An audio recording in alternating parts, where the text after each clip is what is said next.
Hey y'all, it's Nancy the Handy Scandy. Welcome back for another crafty venture.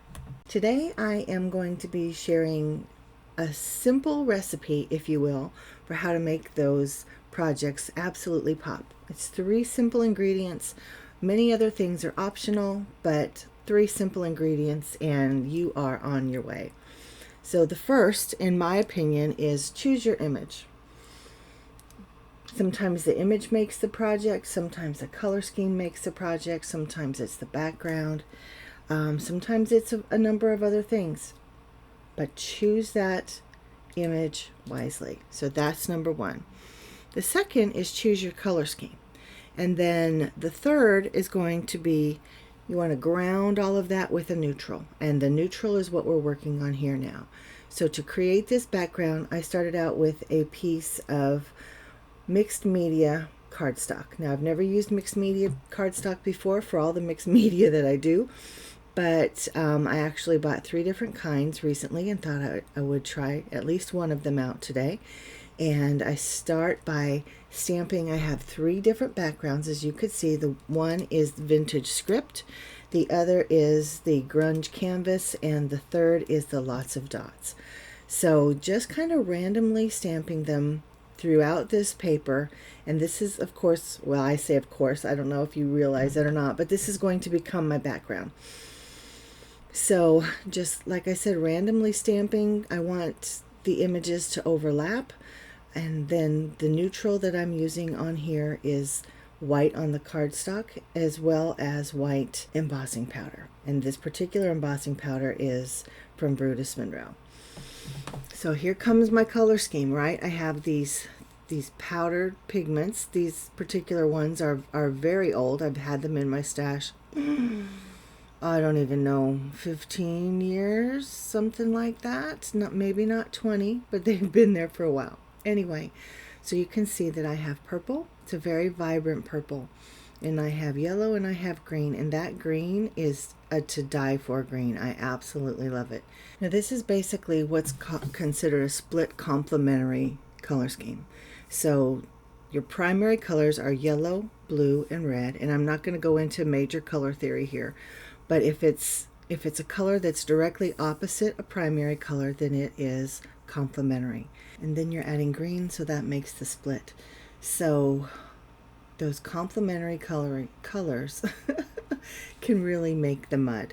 They don't blend. They have nothing in common, and they don't blend. Yellow and green obviously have yellow in common because yellow is the primary color. And so they will blend very nicely and make kind of tertiary colors, and they can even go further than that. But they blend very well. So that's the difference. It's where they don't blend, where they have nothing in common, that they will create that mud.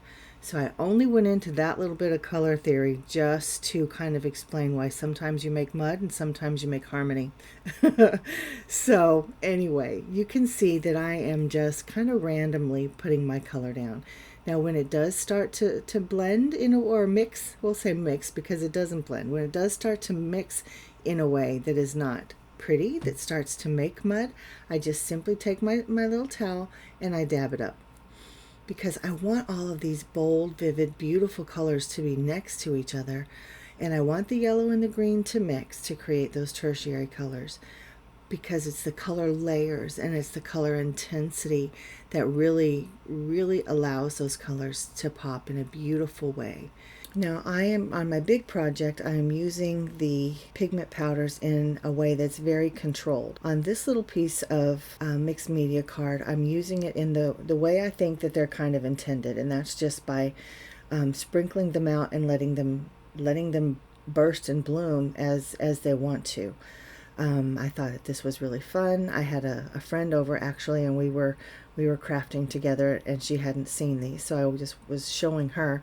But in the end, it created such a beautiful background that you will see I actually have a bonus card for us. But here's where I'm back to my main palette and just using the same inks, or they're not inks, they're powdered pigments, and just using them to splatter, which adds more intensity, it adds more interest, and it adds more layers. So that's color for me. Now, of course, when you color your images, that matters as well. And it really depends on your project as to how you're going to color your images. Sometimes you'll do something whimsical like a green seal or a purple narwhal. You know, sometimes you might want to be more realistic, but you just do you, and whatever you do will make it for your project. Does that make sense? I hope that makes sense. In my case, I just wanted them to be very whimsical and to at least coordinate with these beautiful backgrounds that I'm making. So this particular set is the Arctic Friends, and I think they're absolutely adorable. Now here I have the antique ATC dies, ATC frames dies, and I've got the second largest of this particular shape, and that's what I cut my backgrounds out of. But really I use the die as kind of a viewfinder to see, okay, what part do I want my car on my card? Well, they're ATCs. What part do I want? So here's where I identified 4 specific spaces, and then this is what they look like. I'll just go ahead and bring them in now so you can see them, and then we'll talk about how I finished them off. The reason I don't have that footage is because I paused when I was coloring and forgot to hit play again on my camera. So here are my final cards, and I used that antique ATC frame die, and then of course I used the sprinkle scallop rectangle die, and that created the backgrounds, and that is perfect ATC size. And I used the friend word die and these beautiful glossy black sparkle gems from This Calls for Confetti for the tittle on the eye, and that created my ATCs. Now this is the bonus. That is that background that I was making, and of course I used essentially the same products. I used the largest of the 2 sprinkled scallops rectangle dies, and then the word celebrate, because it just looked like a celebration. It looks like a party. And then I sprayed it with some sheer shimmer spray, and you can see all of that beautiful shimmer. Now this is where you can see that the neutrals really matter. So that when I was talking about the neutrals, when I was creating the background, of course white, because the cardstock is white, but really once you get all your color down, it's that embossing powder that really shows through as the neutral.